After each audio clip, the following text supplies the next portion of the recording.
Hi guys, and thank you for tuning back to Positively Diverse. I'm Jyoti Gata-Aura, and I'm here this week to share with you a very powerful interview that I did with Debra Rue.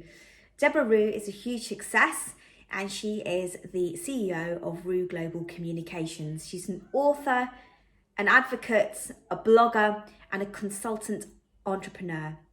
Debra shares her wealth of information with me about representation and diversity. I thoroughly enjoyed this interview and I can't wait to share it with you. So stay tuned and tell me what you got out of the interview from Debra Rue. What did you learn from this interview? There is so much information and knowledge that she shares from her personal experiences, her personal journey, and also the work that she's doing right now in the media to support the topic of having a more diverse society. I really hope you enjoy the interview as much as I enjoyed interviewing her, and I would welcome any of your feedbacks and comments below.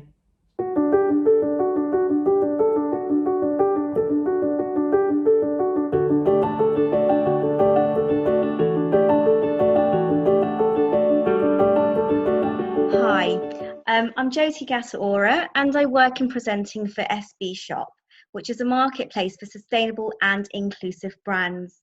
And today I have lovely Debra Rowe. She is a disability inclusion strategist, an advocate, a market influencer, a published author, branding expert, and internationally recognized keynote speaker. So Debra, you are all of these titles. And I want to know a little bit more about some of these various roles that you have yourself under, and also your connection to the SB Shop. So if you could tell us more, that would be lovely. Yes, and thank you so much for inviting me to be on the show. It's interesting. I think as we get older, we do get more titles or labels attached to us. There are ways that we label each other. Sometimes very positive and sometimes not. So that to me is all about the work that I do. I just really believe that the world works better when we all can be included. I also think that representation really matters. And so I'm very engaged in supporting the community of people with disabilities. And I've been doing that for many, many years. And there's a lot of reasons why I do it. I do it because I, like so many people, have hidden disabilities. I really think it's just part of being a human being. I also have a show called Human Potential at Work, and Samantha was on my show, and it was people really, really liked her on my show. It's been around a long time, and I have, I guess you could say, I don't want to say suffered, but I've been challenged by ADHD and depression and invisible disabilities like that. But I also am the mother of a grown daughter. She's 33 years old, and she was born with Down syndrome. And her whole life, people would underestimate her. And I kept telling people, experts, teachers, to stop underestimating her. And then she took on the legacy herself. And she is always constantly telling people to stop underestimating her as well. And then my husband, we're coming up on our 38th wedding anniversary. Congratulations. Thank you. And such a gentle, amazing man. And but when he was a child, he was hit by a drunk driver, and it was a very, very bad accident. He was just getting his kite flying, and he actually stepped in front of the car, but the driver was drunk, and so the car hit him, and he died on the scene, and his eye fell out, his hips were crushed. They brought him back to life, obviously, because I married him. And but what we know is that excuse me, he sustained a very, very bad traumatic brain injury. And so he went on to live a full life, have, wife and children. But sadly, because of that accident, he now has very severe dementia. Right. And so he got dementia, early onset dementia. So it's something that we often say in this industry that not as a threat, but just part of being a human being is you might have the lived experience of disabilities, and if you live long enough, you will. And it's not a threat. It's just part of being in these human bodies. So my work certainly is very personal, but at the same time, I work with people all over the world, making sure that others have a voice. I remember one time, Jyoti, I was on Twitter. I'm real active on social media. Yes. and there was a hashtag trending, and this hashtag, I'm Caucasian, so this hashtag was something about white, and it was white privilege. And so I thought, oh, you don't want to wade in that because that's going to get real stupid real quick. And there was a lot of real stupid comments. But I did weigh in, and I said, with my white privilege and my privilege of being born in a developed country, I live in the United States, even though right now probably not the the best country to live in. It's a pretty chaotic here right now, but Yeah. I just really felt that I could open the door and let others in and give others the microphone, because more and more I'm starting, I continue to really preach about how important it is to have true representation, because I still think that we still are not really having the kind of representation that we need to, which is why I really appreciate the work that you are doing at Be Sharp. I absolutely love the fact that you have taken this into your own hands. It's through so much of your personal experience that you've gone through as well that's driving you forward. And I think one of the things that I saw again on your social media is your collaboration with really getting out in the workforce about representation and inclusivity. And I love the way that you've signed forces and you are really pushing and driving that forward. Could you perhaps tell me a little bit more about that project that you're involved in order to kind of push through in the workforce and encourage people to move and open up their doors a little bit more when it comes to inclusiveness? Well, I've been doing this work a long time. I was an executive in the banking industry for many years, and then I've been in this field for 25 years, and I know corporations. That's just where I worked for many years. What we say in the United States is corporate America, but really corporations all over the world. And I work a lot with global corporations, helping them understand why they need diverse workforces that include people with disabilities. And I also am really into supporting people that really all diversity, because the intersectionality of diversity, the diversity, somebody that is part of the LGBT community, but also part of the disability community, or somebody that is brown skinned or black skinned, but part of the disability community, women, gender. And so it's all about the intersectionality, but I also believe in representation matters. I find, and I've started talking about this a lot on my platform. So when you talk about a project, I have done many projects. I've worked with the United Nations, the UNICEF, UNESCO, ILO. I've worked with some of the biggest corporations in the world. I've worked with government countries. I've just done so much. And the majority of my team are people with disabilities, over 90%. And I've had 2 companies like that. And we're very active on social media. And we're also about sustainability, because if we don't have a planet that's valuable to live on, doesn't really matter if we have diversity. So yeah, sustainability tied to inclusion and making the world a better place for everything else. But I would say the thing that I'm talking about the most right now is it seems like still when we're talking about, for example, people with disabilities, yes, it's often people like me that are talking about disabilities, people of a certain age, white people. And by the way, we need me talking. Well, I am part of this community, but I do still think representation matters. And we need to see more people where, assuming you can see them, as soon as you see them, assuming you can see in the traditional way, you know exactly what we're talking about. Where instead of me saying, well, let me tell you why I'm here today. I'm here to talk about disabilities, when I don't look like what somebody would think as a person with a disability. And so it's that representation matters. It does. It absolutely. And through representation, there's a great amount of education. People are understanding a lot more rather than judging. So there's so much work that you're doing behind the scenes as well. One of the things that you did mention is how you are sustainable. So can you perhaps share some of your tips on how we can be more sustainable in our everyday life?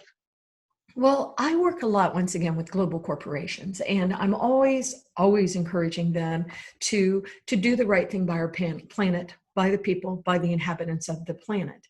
So if you've got this technology, great. We'll have to make sure this technology is technology for all, technology for good. Make sure that your technology is supporting climate change and climate action, really. And so I'll give you an example. We work with an organization, a global organization, Huawei, and they have done some amazing things with their old equipment that typically would go into a landfill. Instead, they've used it to put technology together and put it up in the trees in Costa Rica and Africa, for example, and with solar panels and old technology and pulling everything together, connectivity, they're actually listening to the forest. And so they're listening for chainsaws, for example, for illegal lobbying. I mean, not lobbying, illegal logging. And so that we can stop cutting down our precious forests, the lungs of our planets. And so the sustainability stuff we do is we combine the work we're doing of making sure you're including a diverse workforce, make sure that your apps, your services, your solutions, your products that you're building work for people with disabilities. So customers with disabilities, individuals with employees with disabilities, pulling it together, telling your stories in a way that you're including us. And at the same time, what are you doing to protect our planet? So we spend a lot of time pulling all of those things together and helping. And I'm always telling these global corporations, I think it's great that you're doing those things, but if you don't tell us what you're doing, we don't know to support you and applaud you. And more, it started a lot more with the younger generations. It's starting to creep more and more into my generations as well. But the younger generations are demanding that these corporations stand for something other than just profits. And so that's the work that we're heavily engaged in. It's really interesting that you talk about the difference between the older and the younger generations and how younger people are driving this forwards. What do you think is do you think it's just because there was a lack of knowledge all those years ago, and that there is so much more out there, that people want their planet to be healthy and for our children of the next generation to be able to see all these animals and to be able to travel and see nature at its best? Do you think it's a combination of those two things, or essentially what's driving young people to feel so passionate about these things? Well, I can't answer that question without going into spirituality. So I'm a very spiritual person. I believe that I am a spiritual being having a human experience. And so I believe that's what's happened is the universe, the world, God, whatever you believe, it knew we were going to come onto these. It knew we were going to have these challenges. I mean, we are damaging the earth that we actually live on. We are damaging it. We have damaged it. And our earth is a living planet. So why we would not honor our mother Gaia, I don't know. But, and so I believe that the younger generations were born a little bit more evolved than the generation before. I think it keeps happening. I think human beings are evolving. And we've seen this. This is science. And so I believe a lot of the younger people that are coming in now, my children are the last part of the millennial. They're the very end of the millennials, and the generations, now being born, and the younger, the Gen Zs and Xs, I should say the Gen Zs and Ys. It gets so confusing, all these generation things. But the people, I'm going to say this differently. The people that are in their teens, 20s, and 30s, their early 30s especially, those are the ones that I see looking at it and really questioning everything. And I remember I raised my children so they would ask questions. And I would say to them, just because a person's adult doesn't mean that they know more than you. Do respect them, but don't assume that we as adults have all the answers, because we do not. And I think the younger generation has started saying, but wait a minute, it doesn't make sense what you're doing. And they've been doing this. The people that are in their 30s started it, and it keeps going and going. And now, we have people that are advocates when they're 11 and 10 and 12. Yes. So I believe this is something that the world has done to protect I think, to protect yourselves. And then you get into all the spirituality and stuff, but I don't know how you can go outside and look up at the sky or look up when there's a thunderstorm and not believe that there's something bigger than us here, and that we need to protect it. And we need to stop assuming people don't matter because they're from the wrong country, because they speak the wrong language, because they love the wrong person, because they're in a wheelchair, whatever your excuse is. Ridiculous. We're souls having human experience, and we need to honor our planet and each other. What a wonderful, wonderful message that we need to honor our planet. And I think that is really fundamental. And that's key to you know, us also taking that responsibility, I think is a big thing. People need to take responsibility for their actions. There's been so much of whatever happens, happens, or, you know, let things be.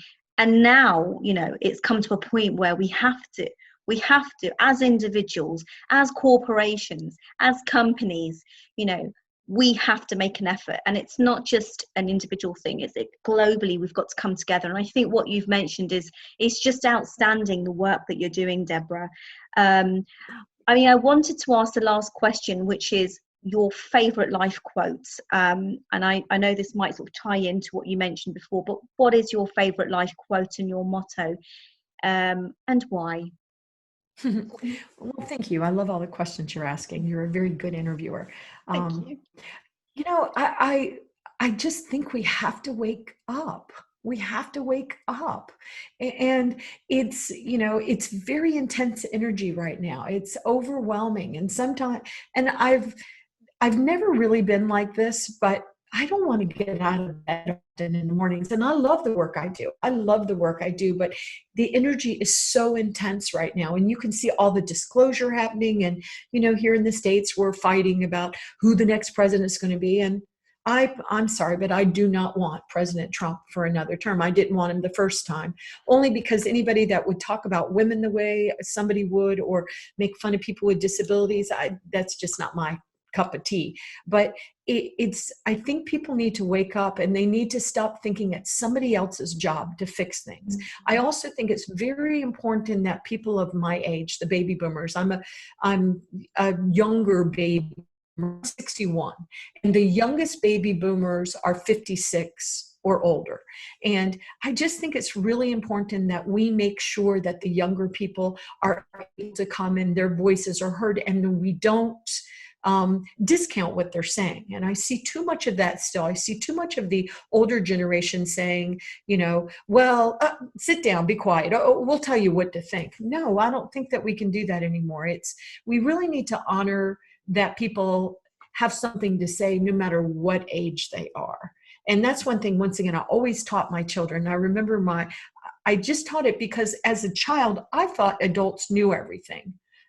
You were like that, Jody, but I just thought they knew everything. But I soon realized that we're all figuring it out together, and we should honor each other, and we should support each other. I'm a very big supporter also of younger women, because I think it's very important that we all support others' causes. And sometimes, and I also want to say this, Jody, I think that the days of it's all about me, ego, ego, ego, ego, I don't think the world works that way anymore. I think it can't, you know, let's take care of ourselves, let's eat right, let's be healthy. But this is about what can we do as a collective to help save our world, save our planet. It sure seems like nothing else could be more important than that. And to value our diversity. How beautiful that we're diverse. I mean, I'm, you know, 61 years old with gray hair and purple. Yes. But I wanted to put purple in my hair because I'm tired of hearing 60's the new 20. Yes. No, it's not. Yes. This is how you feel. This is how you feel great in yourself. And you just want to feel accepted for who you are. As in myself, you know, 40s, vitiligo, which is quite apparent as I'm talking to you, comfortable in my skin, and this is me, you know. And I absolutely think your messages are so powerful. I think if anyone out there is watching this video today and they would love to feel, you know, that they want to gain more exposure, they want to know more about Deborah. Deborah, where can they find out about you? What are your social media handles?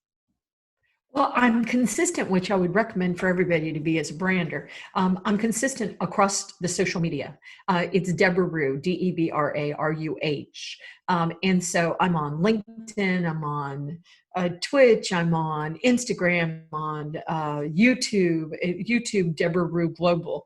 I'm on all of the medium, all of the major ones, and also have my own show, Human Potential at Work, which is almost 5 years old. I have another show, Access Chat, AXS Chat, and that's 6 years old. And my website is www.ruhglobal.com.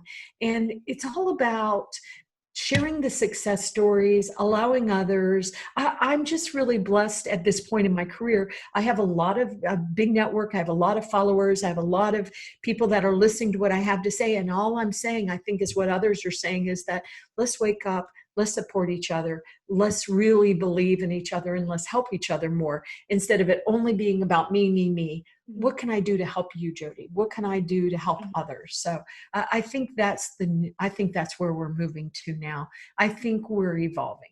It's messy business is evolving, but I think we're evolving into a better place for all people and the planet. A very positive message that you're giving out to us, that we are moving. We need to collaborate more together. Yes, we need to yes. work together, and we need to, really communicate and work as a force together, unitedly. Yes.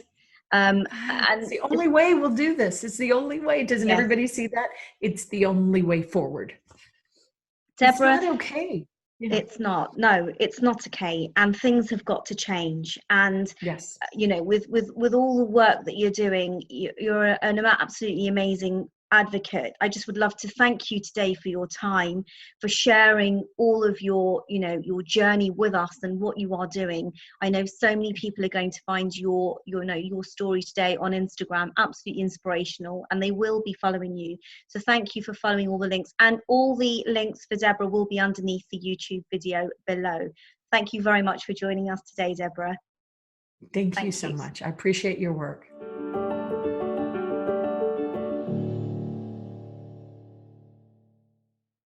Thank you for watching the video. If you liked the content and you liked what you saw, don't forget to hit the like button below and subscribe to my channel, where I'll be sharing more content with you. If there's something that you would like me to talk about, please pop it in the comments below. See you next time. Stay positive.